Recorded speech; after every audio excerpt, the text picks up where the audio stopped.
"Get out of my house, you crazy woman." Scott's words keep echoing in my head as I sit on the curb, tears streaming down my face. I can still feel the sting of his hands shoving me to the floor and the coldness in his eyes as he threw me out like garbage. This is how my 61st birthday has turned out, my own son treating me like I'm nothing. It's like I haven't spent my entire life loving him, raising him, and sacrificing for him. Now, because of that awful wife of his, he can't even stand the sight of me. Rachel, even her name makes my blood boil. From the moment Scott brought her home, I knew she was trouble. The way she looked at me, like I was just an obstacle in her path. The way she whispered in Scott's ear, turning him against me little by little. I warned him not to marry her, begged him to see through her manipulations, but he was blinded by lust, by the idea that she loved him unconditionally. The only thing that woman loves is herself. And now, because of her, I've lost everything: my son, my grandchildren, the family I've dedicated my life to. I've been cast aside like yesterday's trash. As I sit there, wallowing in my misery, a car pulls up beside me. The window rolls down, revealing the concerned face of my best friend, Sabrina. "Damn, what happened? What are you doing out here?" she asks, her voice full of worry. I can barely choke out the words. "Scott, he kicked me out, said I was crazy, and that it was his house now." Sabrina's eyes widen in shock, then narrow in anger. "He did what? On your birthday? Oh, honey, get in the car. You're coming home with me." I climb into the passenger seat, my body numb, as Sabrina drives. She keeps glancing over at me, her brow furrowed. "This is unacceptable, Julia. Scott can't treat you like this. Something has to be done." I shake my head sadly. "What can I do, Sabrina? He's a grown man. He's made his choice." Sabrina purses her lips, a determined look in her eye. "Maybe so, but that doesn't mean he gets to get away with it. You're his mother, for God's sake. It's time Scott and that awful wife of his learned. There are consequences for their actions." I turn to her, confused. "What are you saying?" A slow smile spreads across Sabrina's face. "I'm saying, my dear, that it's time for a little revenge, and I know just the person to help us get it." As we speed into the night, I feel a flicker of something I haven't felt in a long time. Hope. Hope that maybe, just maybe, I can make Scott and Rachel pay for the pain they've caused. That maybe karma will finally catch up to them. The day started off well enough. It was my birthday, and despite everything that had happened with Scott, I was determined to make the most of it. I spent the morning tidying up the house, putting up a few decorations, and preparing a special dinner. I even bought a cake from the bakery down the street, the one Scott always loved as a kid. Around noon, I called Scott, my heart fluttering with a mix of hope and worry. To my surprise, he actually answered. "Hey, Mom, what's up?" His tone was neutral, guarded. I took a deep breath. "Well, I was wondering if you, Rachel, and the kids would like to come over for dinner tonight. It's my birthday, and I thought it would be nice to spend some time together as a family." There was a long pause. I could hear muffled voices in the background, like he was discussing it with someone. Finally, he spoke. "Yeah, okay, we could do that. What time?" Relief washed over me. "How about 5 p.m.? I'm making your favorite lasagna." "Sure, see you then." He hung up before I could say anything else. The rest of the day passed in a blur of preparation and anticipation. By the time 5 p.m. rolled around, everything was perfect. The lasagna was bubbling in the oven, the table was set, and the cake was proudly displayed on the counter. Right on time, the doorbell rang. I practically ran to answer it, a huge smile on my face. But the moment I opened the door, my heart sank. Scott stood there, a scowl etched on his face. Beside him was Rachel, her lips curled into a sneer. The kids were nowhere to be seen. "Where are the children?" I asked, trying to keep my voice steady. Rachel let out a harsh laugh. "We decided it was best they didn't come. Wouldn't want them exposed to any more of your toxic influence." I felt like I'd been slapped. "Toxic influence? What are you talking about?" She stepped forward, jabbing a finger at me. Don't play dumb, Julia. We all know what a terrible mother you were. The way you turned Scott against his own father, the constant guilt-tripping and manipulation. It's no wonder he wants nothing to do with you. Tears stung my eyes. I looked to Scott, silently pleading for him to defend me, but he just stood there, arms crossed, saying nothing. That's not true, I managed to choke out. I've always loved and supported Scott. I would never do anything to hurt him. Rachel's eyes flashed with anger. Drop the martyr act. You're nothing but a selfish, vindictive woman who can't accept that Scott has moved on with his life, that he chose me over you. Something inside me snapped. Before I knew it, I lunged forward, ready to slap that smug look off her face. But Scott stepped between us, grabbing my wrist in a painful grip. Don't you dare touch my wife, he growled. You're pathetic, you know that? Coming up with this whole birthday charade, trying to worm your way back in. Well, it's not going to work. We're done with you. With that, he shoved me backward, sending me stumbling. I caught myself on the doorframe, tears now flowing freely down my cheeks. Scott, please, I whispered. I'm your mother. But he just shook his head, his eyes cold. Not anymore. Come on, Rachel. Let's go. I watched helplessly as they turned and walked away, slamming the door behind them. The sound echoed through the empty house, a brutal finality to it. There I stood, alone on my birthday, my heart shattered into a million pieces. I don't know how long I stood there, frozen in the aftermath of Scott and Rachel's cruelty. Minutes, hours, it all blurred together.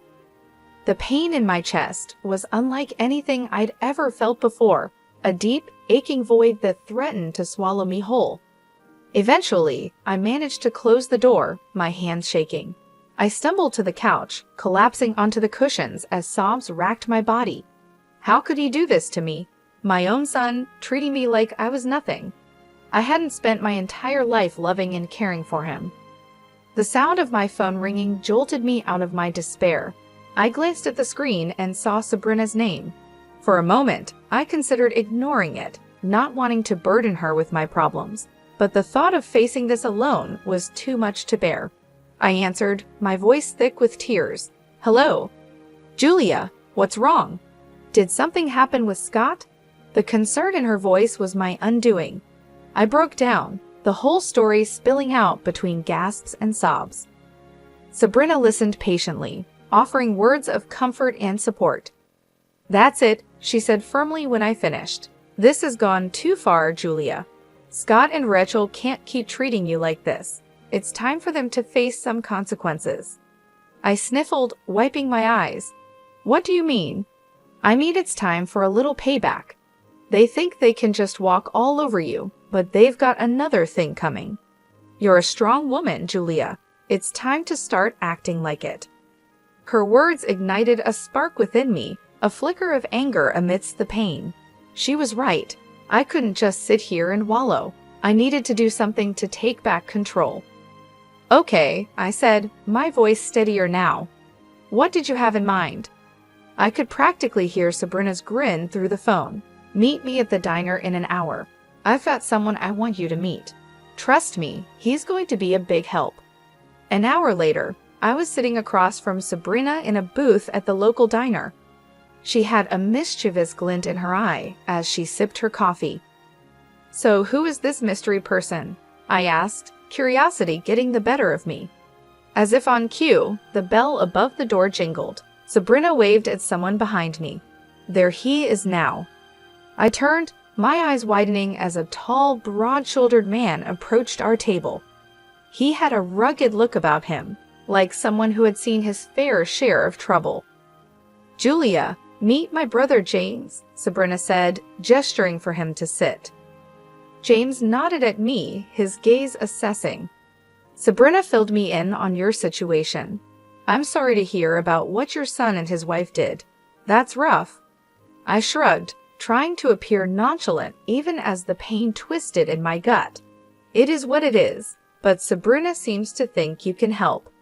He leaned forward, his elbows on the table. I can. In my line of work, I've learned that everyone has secrets, skeletons in their closet. And from what Sabrina's told me, I'm betting your daughter-in-law has more than a few. A tingle of anticipation ran down my spine. What are you saying? James smiled, slow and dangerous. I'm saying let me dig into Rachel's past. If there's dirt to be found, I'll find it. And once we have that information, well, let's just say karma has a way of coming back around. I sat back, my mind spinning with possibilities. Could this really work? Could I finally make Scott and Rachel pay for what they had done? Looking into James's confident eyes, I made my decision. I'm in. Let's do this. He nodded, satisfied. Excellent. Give me a week. I'll be in touch. As he stood to leave, I felt a renewed sense of purpose and determination. They thought they could break me, but they were wrong. It was time for revenge. The week crawled by, each day feeling like an eternity. I tried to keep myself busy, throwing myself into cleaning the house, running errands, anything to distract from the constant churn of my thoughts. What would James find? Would it be enough to bring Scott and Rachel to their knees? Sabrina checked in on me daily, offering words of encouragement and support. She was the only thing keeping me sane, the only person who truly understood the depth of my pain and anger. Finally, on the 7th day, my phone rang. It was James. Julia, it's me. I've got something. Can you meet me at my office in an hour? My heart leaped into my throat. Of course, I'll be there. I arrived at James's office with 10 minutes to spare, my nerves jangling. Sabrina was already there, pacing the small waiting area. She gave me a tight hug when I entered. Are you ready for this? She asked, searching my face. I nodded, steeling myself. As ready as I'll ever be. James emerged from his office with a grim expression on his face. Come on in, ladies. We settled into the chairs opposite his desk, the air thick with tension. James opened a manila folder, spreading out a series of documents and photographs. So, I did some digging into Rachel's background. He began, tapping the papers. And let me tell you, this woman is no saint. He slid a document towards me. First off, she has a criminal record. Embezzlement from her previous job. She managed to avoid jail time, but it wasn't pretty. I stared at the paper, a mugshot of Rachel staring back at me. She looked younger, but those cold eyes were unmistakable. But that's not all, James continued, his voice grave. I also found out that she's a person of interest in the death of her ex-boyfriend. Sabrina gasped, and I felt like I'd been punched in the gut. What do you mean? I managed to ask, my voice shaking. James handed me a newspaper clipping. 3 years ago, her ex was found dead under mysterious circumstances. The police suspected foul play but could never prove anything. Rachel was the last person to see him alive. I scanned the article, my eyes catching on phrases like suspicious death and ongoing investigation. My mind reeled, trying to reconcile this information with the woman my son had married. So what does this mean? Sabrina asked, voicing the question I couldn't. James leaned back in his chair, steepling his fingers. It means we have leverage. It means that if this information were to come to light, Rachel's life as she knows it would be over, her reputation, her marriage, everything. A flicker of hope ignited in my chest. So what do we do now? A slow smile spread across James's face. Now we use it. We let Rachel know that we have this information, and if she doesn't want it to go public, she needs to convince Scott to make things right with you. Sabrina nodded, her eyes gleaming. And if she refuses? James shrugged. Then we go to the police. We let them reopen the investigation into her ex's death. One way or another, Rachel will face the consequences of her actions. I sat there, stunned, trying to process it all. Could it really be this simple? Could I really make Rachel pay for what she'd done, for turning Scott against me? Looking at the determination on Sabrina and James's faces, I felt a surge of strength.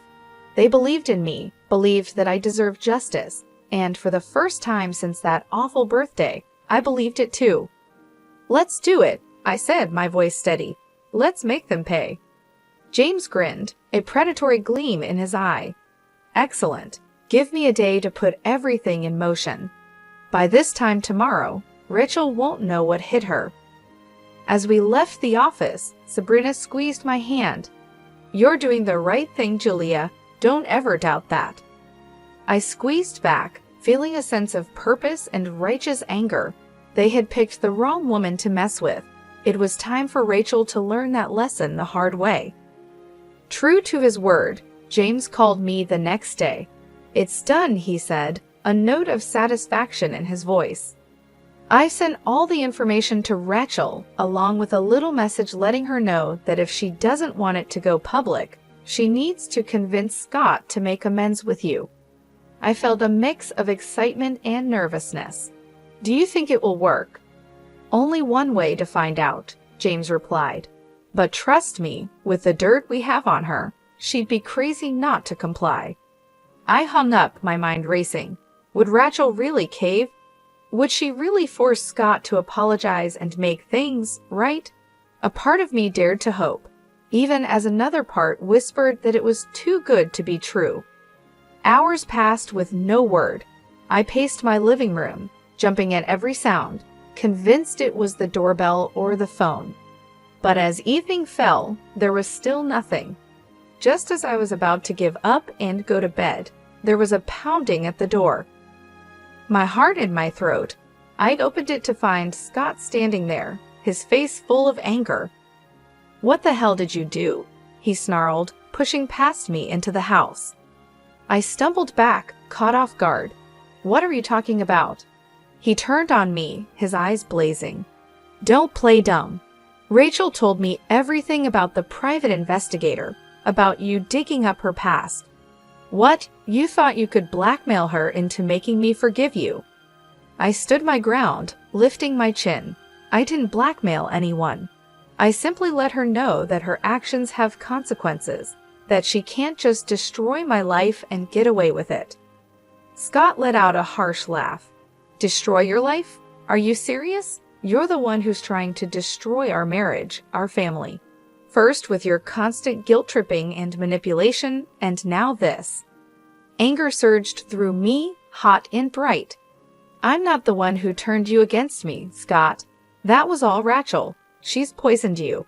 Can't you see that? She's a criminal, a liar, maybe even a murderer. For a moment, Scott looked stunned. Then his face hardened. You're unbelievable. You really think I'm going to believe your crazy accusations over my own wife, the mother of my children? They're not accusations, they're facts. James found proof. I don't care what your little detective friend found, Scott roared. Rachel is my wife, and I trust her. I love her, and nothing you say or do is going to change that. Tears stung my eyes, blurring my vision. So that's it then? You're choosing her over me, your own mother? Scott's jaw clenched. You made that choice for me the moment you decided to pull this stunt. I'm done with you, Mom. Done with your lies, your schemes, all of it. He turned to leave, and panic seized me. I couldn't lose him, not like this. Scott, please, I called out, but he was already gone, slamming the door behind him. The finality shook me to my core. I sank to the floor, sobs tearing from my throat. It wasn't supposed to happen this way. The truth was supposed to set me free, to bring Scott back to me. Instead, it had only driven him further away.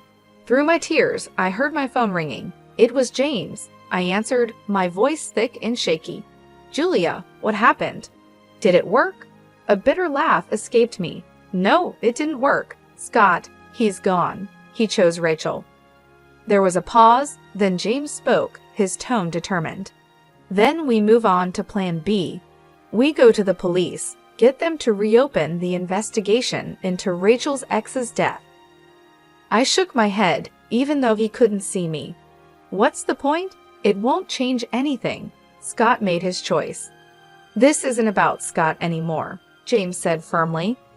This is about justice, about making sure Rachel pays for what she's done, one way or another.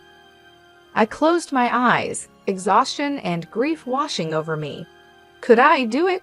Could I really destroy my son's wife, the mother of my grandchildren? But then I remembered the look in Scott's eyes, the venom in his voice, the way Rachel had smirked so smug and self-satisfied. They had brought this on themselves, and now they would face the consequences. "Okay," I whispered, a new resolve hardening in my chest. "Let's do it. Let's make her pay." The next few days were a blur of activity. James and I gathered all the evidence he had collected, organizing it into a neat package to present to the police.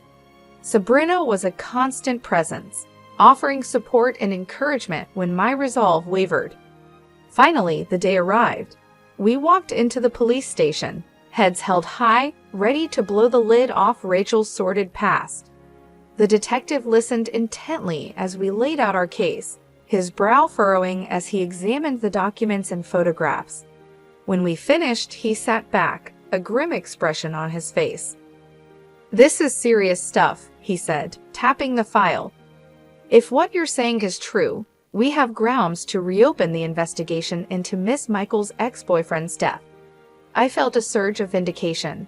"It is true, every word of it," I affirmed. The detective nodded. "All right then, leave this with me. I'll get the ball rolling." We left the station, a sense of anticipation thrumming through me. It was really happening. Rachel was finally going to face the music. 5 days later, I received a call from James. "Turn on the news," he said, a note of triumph in his voice. I did as he said, my heart pounding as the anchor's face filled the screen. "Breaking news," she announced, her expression serious. Local woman Rachel Michael has been arrested in connection with the previously unsolved death of her ex-boyfriend, Andrew Huberman. New evidence has come to light, prompting police to reopen the investigation.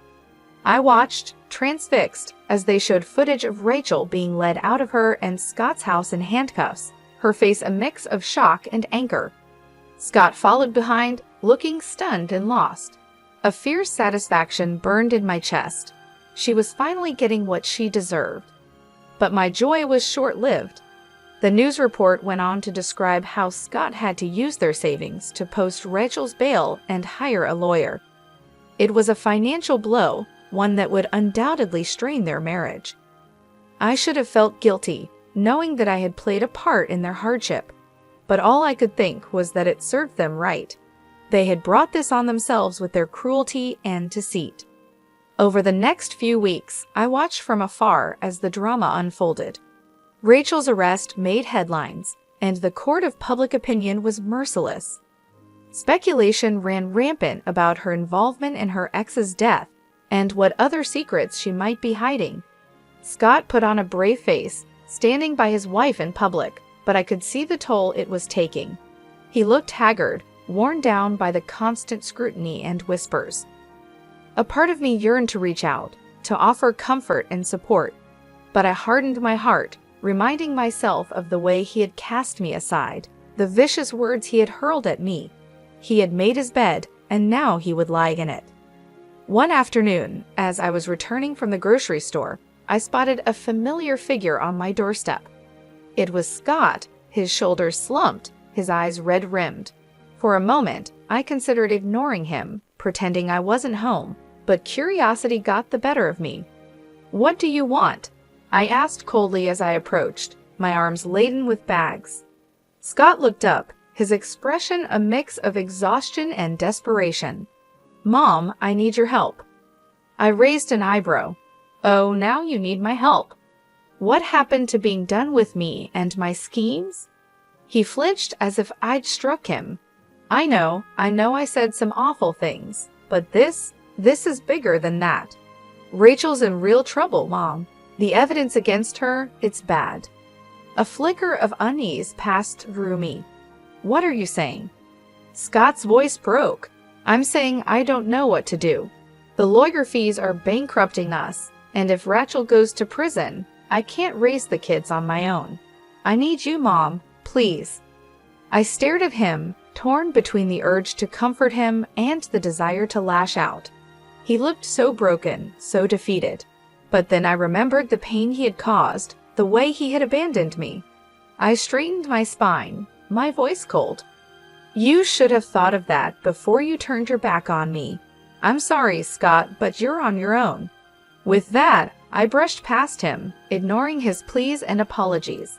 He had made his choice, and now he would live with the consequences. A few days after Scott's desperate visit, I received an unexpected call. It was Rachel's mother, her voice tight with barely contained anger. "Julia, I know we've had our differences, but I need to ask a favor," she said, the words seeming to pain her. I felt a flicker of surprise. What kind of favor? It's the kids. With everything going on with Rachel's case, Scott's struggling to keep up. He needs a break. I was hoping you could take the children for the weekend. I hesitated, torn. On one hand, the thought of spending time with my grandchildren filled me with longing. It had been so long since I'd seen them. But on the other, the idea of helping Scott and Rachel after everything they had done to me was hard to accept. "Please, Julia," Rachel's mother pressed, sensing my reluctance. "I know you love those kids. They need some stability right now, and Lord knows they won't get it from Scott or Rachel." I sighed, my resolve crumbling. She was right. Whatever issues I had with their parents, my grandchildren were innocent. They deserved better than to be caught in the middle of this mess. "All right," I agreed. "I'll take them for the weekend, but I'm doing this for them, not for Scott or Rachel." "Of course. Thank you, Julia. I'll let Scott know to drop them off Friday evening." True to her word, Scott arrived on my doorstep that Friday with the kids in tow. He looked even worse than the last time I'd seen him, his face gaunt and shadowed. "Mom," he greeted me, his voice hoarse. "Thank you for doing this. I really appreciate it." I nodded stiffly, my attention on the children. They looked up at me, their eyes wide and uncertain. "Grandma," my granddaughter cried, breaking into a smile.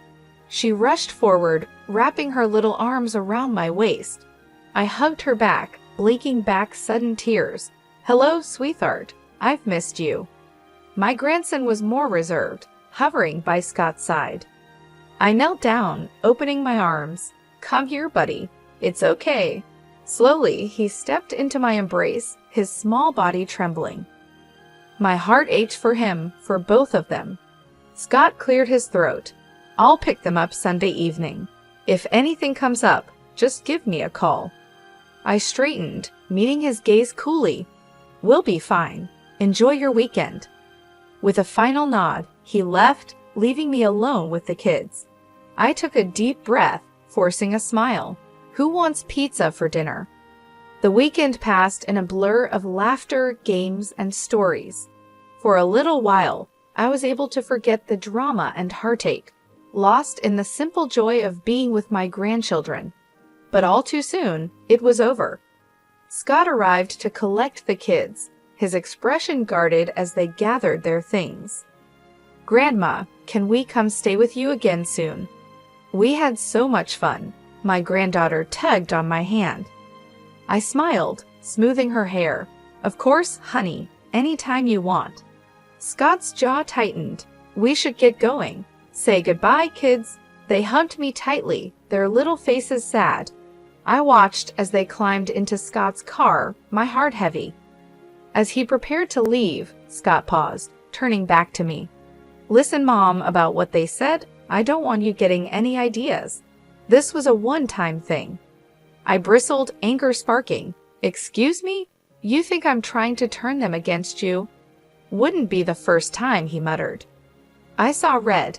"How dare you? I have done nothing but love and support those children, which is more than I can say for you and Rachel.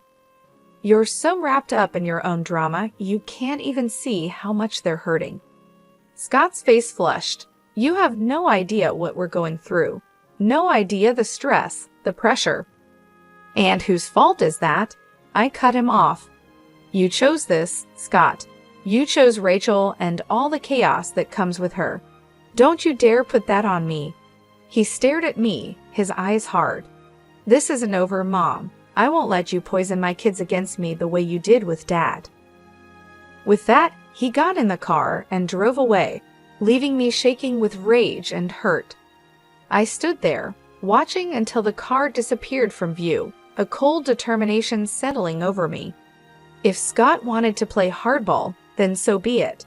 I was done playing nice. It was time to end this once and for all. The day of Rachel's trial arrived, cold and gray. I dressed with care, choosing a somber black suit that radiated quiet authority. Sabrina picked me up, her face set with grim determination. "Are you ready for this?" she asked as we drove to the courthouse. I nodded, my jaw tight. "I've been ready for a long time." We met James on the steps, his expression serious. "I've got a surprise for you," he said, leading us inside. I tracked down Andrew Huberman's family. They're here to testify. I felt a surge of gratitude and vindication. With their testimony, Rachel's fate would be sealed. The courtroom was packed, the air thick with tension. I took my seat behind the prosecutor's table, my heart pounding as Rachel was led in, her wrists and ankles shackled. She looked pale and drawn, but her eyes still glittered with malice when they met mine. Scott sat stiffly beside her, his face a mask of conflicting emotions. I looked away, focusing on the judge as he called the court to order. The trial was grueling and emotional. The prosecutor laid out the evidence against Rachel in damning detail, painting a picture of a cruel, calculating woman who would stop at nothing to get what she wanted. But it was the testimony of Andrew Huberman's family that truly sealed her fate. His mother, a frail silver-haired woman, spoke of her son's kind heart, his bright future cut short. His sister wept as she recounted Rachel's controlling, abusive behavior and how she had isolated Andrew from his loved ones.